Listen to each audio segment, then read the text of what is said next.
Hi, my name's Kathleen. We are living in a time of pandemic isolation, and yet the work of the church goes on. Many churches and dioceses, including your diocese, are choosing to do business using a tool called Zoom. This video is going to talk about how to get started, join, and participate in your diocesan convention using Zoom meeting.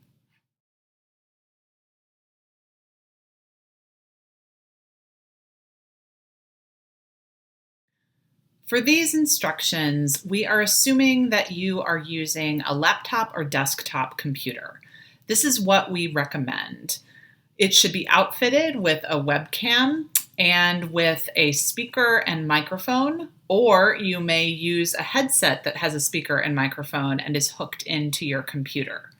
You can use a mobile device in order to join Zoom meeting, but you will find it much more difficult to use all of the tools that are required to fully engage in diocesan convention. First, you will receive an email from your diocese that contains a link to your Zoom meeting. When it is time for the Zoom meeting, click on the link. You may notice that there is a passcode associated with your Zoom meeting. In this case, that passcode is Episcopal. When you are ready, click on the link. A new browser window will open up. If you have used Zoom before, it is likely that you already have the software installed on your computer. If you have not used Zoom before and do not have the software installed on your computer, we recommend that you do so. You will see it says, "Don't have Zoom client installed? Download now." So you will click on Download Now. I happen to be using a Mac, and you will see that this process is very quick. You download the installer. You open the installer, you answer a few questions,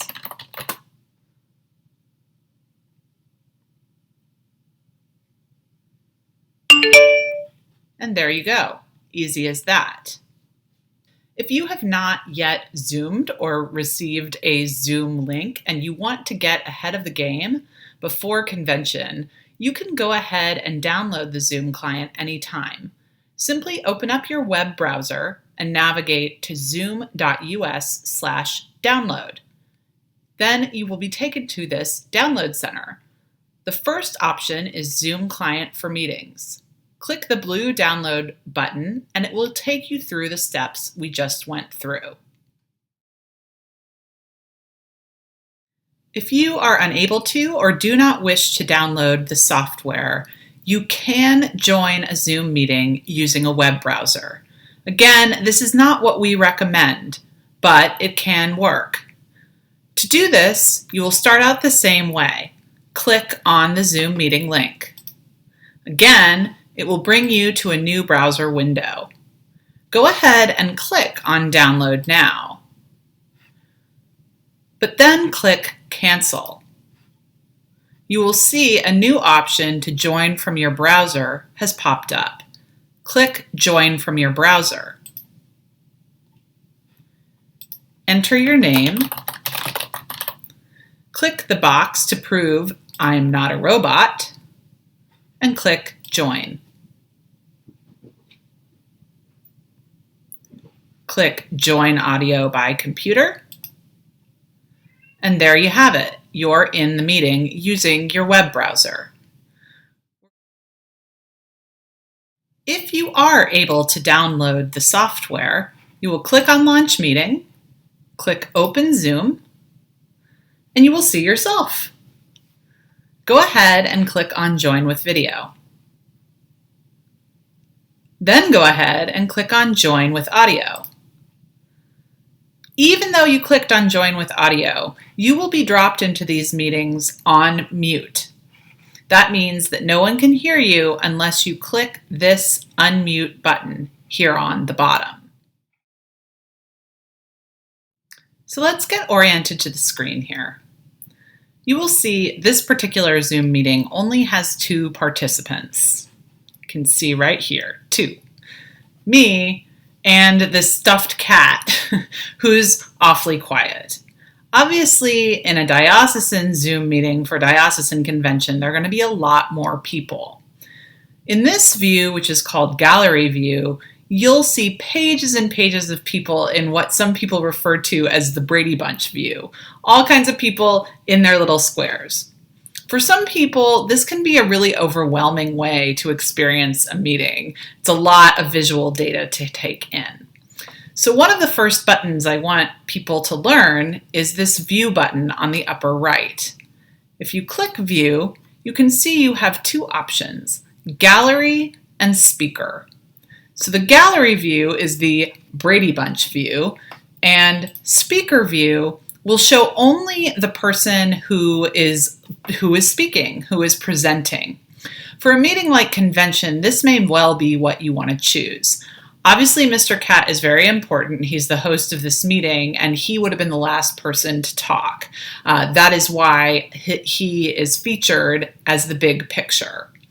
So this is a great way to follow a big meeting and make sure that you're seeing the person who needs to be paid attention to at that moment. Some other options in terms of viewing. You can see that there's actually a full screen mode. And if you click on that, you'll see that it'll take up your entire screen.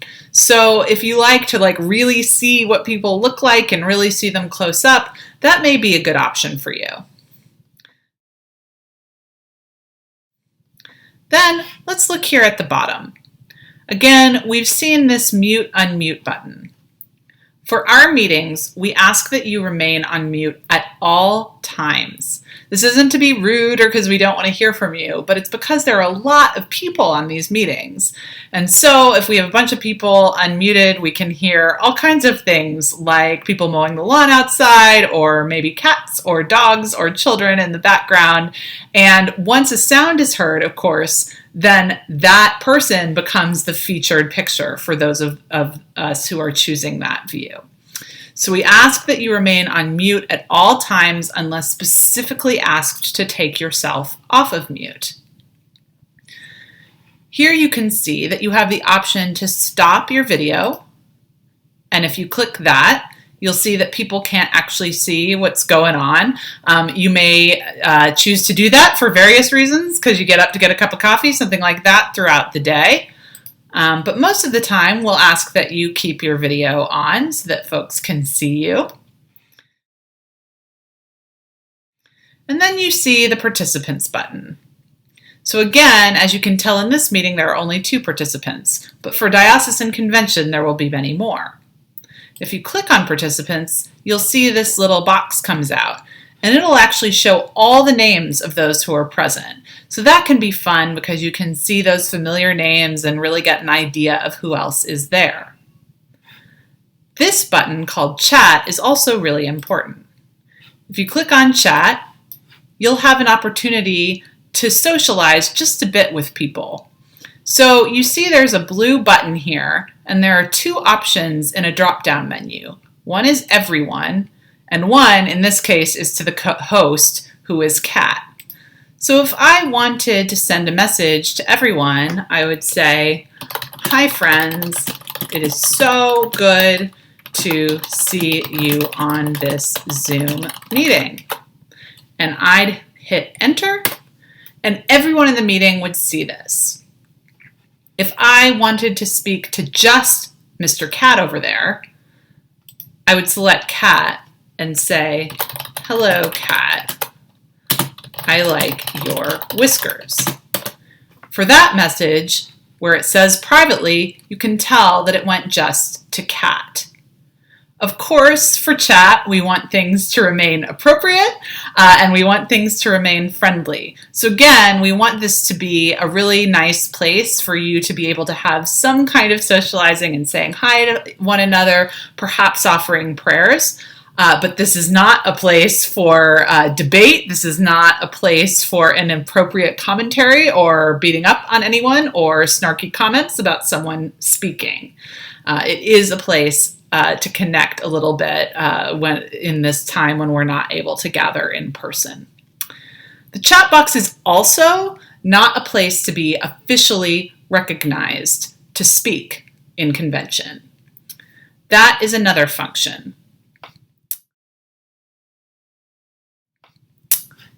To officially be recognized to speak, you're going to use the raise hand button. So under participants, you can see it right here. If you click raise hand, this will indicate that you wish to speak. You will be put on a list, and someone at the virtual dais will recognize you and will allow you to take yourself off mute and speak. That's the way to be officially recognized. Now don't worry, if you click on raise hand by mistake, all you have to do is click lower hand and it'll go away. If you're wondering if you have done it properly, as you can see, you'll see that there's a raised hand next to your name. You'll also see that there's a raised hand in the little box with your own image on the upper left.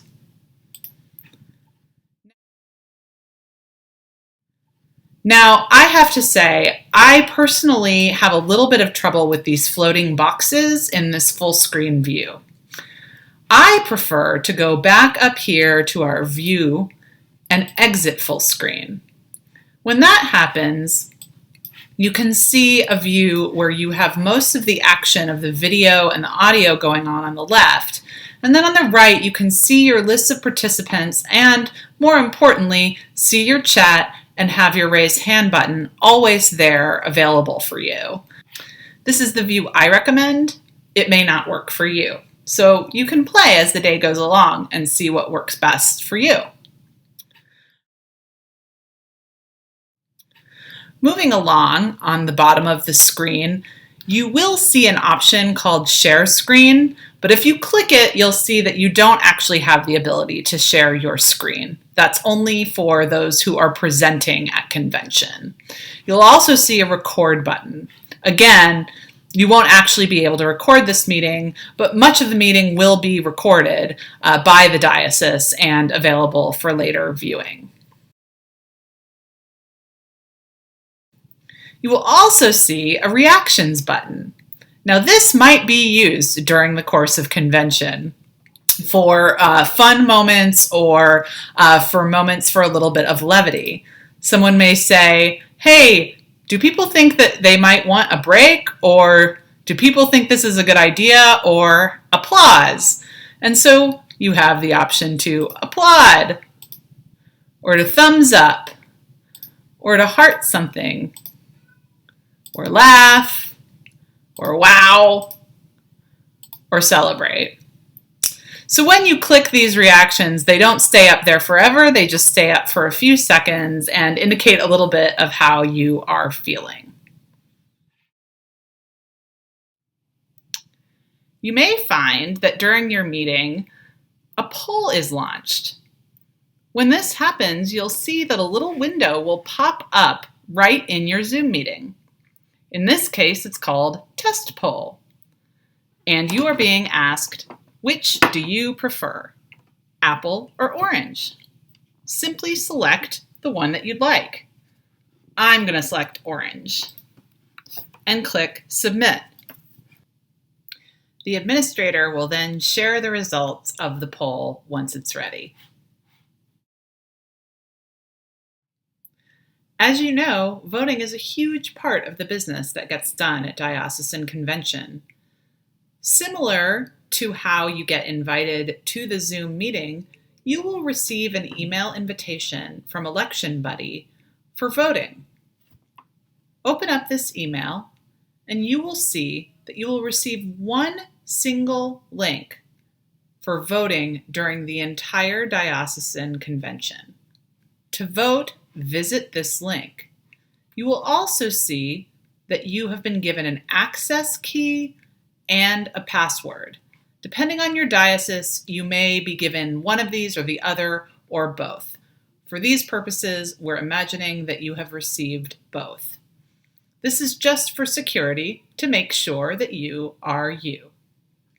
So if you click on the vote link, you will see a place to put your access key, which I will copy. It is 12345 in this case, and your password, which is Episcopal. Click Authenticate. What I recommend doing is opening this web browser page first thing in the morning, at the very beginning of convention. This is the single page where all of the ballots for all the voting will be placed. So you don't have to go back and sign in every single time. The administrator of the elections will be managing this, and different elections will come up as they are appropriate.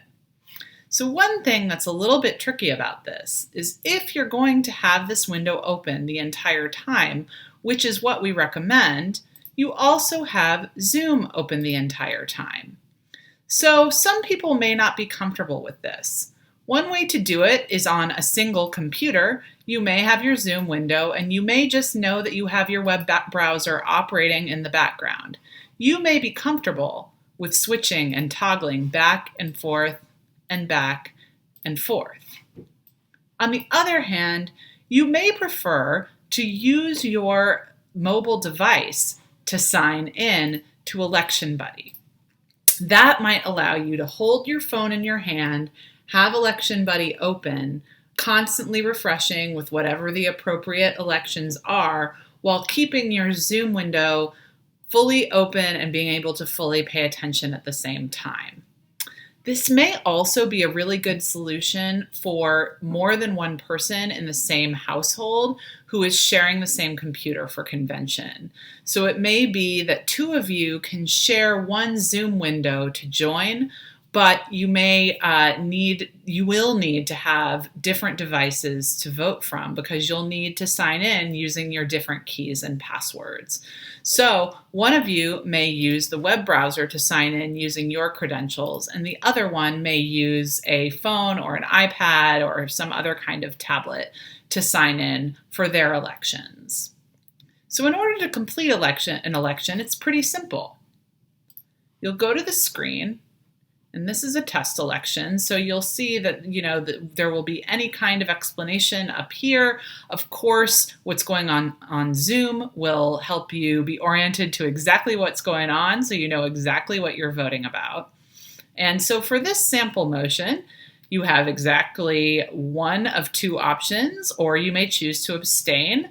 You may choose for the motion, against the motion, or abstain. I'm going to choose for the motion. So I click this button and then verify your selection. It says review your choices below.